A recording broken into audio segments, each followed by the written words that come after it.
Kaixo, bideo honetan azalduko dut nola jorratu eduki digitalak. Alde batetik jorratuko ditugu oinarrizko ezagutza edukiak eta beste alde batetik sakontzeko edukiak. Nire kasuan, oinarrizko ezagutza edukia jorratzeko infografia bat erabili dut Geniali aplikazio barruan.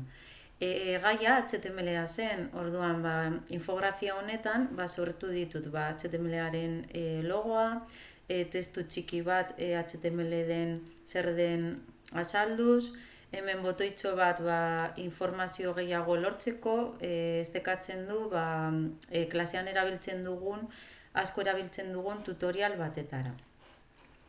Eta gero jorratu ditut HTML-ko ezagutza garrantzitsuenak eta gero etiketak.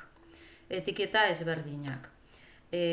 Sartzen badugu HTML dokumentuan, hemen azaltzen da nola ze struktura duen HTML dokumentu bat eta adibide batekin. Eta gero guztietan ipini dut esteka bat aurreko tutorialera.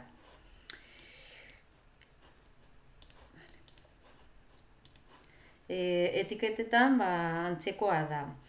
Batzuk dauzkate irudiak, beste batzuk testua bakarrik edo eta bideoren bat. Adibidez, hemen tauletan bideo bat daukagu ere. Azkenik, aipatu behar da, eduki hau lizentziatu dudala Creative Commons bitartez.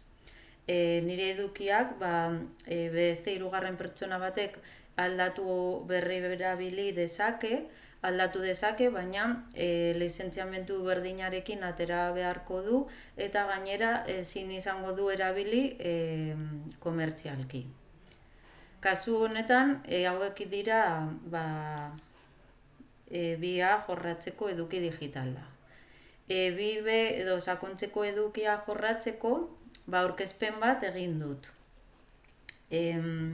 Kasu honetan, aurkezpenan ikusi ditzakegu hainbat elementu interaktiboak, hemen daukagu aurkibidea, aurkibidetik joaten gara eduki ezberdinetara, hemen daukagu beste elementu interaktibo bat non agertzen dira irudi ezberdinak, eta bueltatu gaitezke lehenengo diapositibara, edo aurkibidera bueltatu diapositiba guztietatik, eta azkenean ipini dugu galdetegi txiki bat.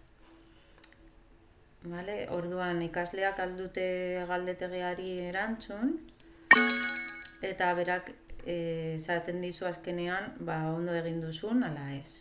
Egingo dugu hemen horrela.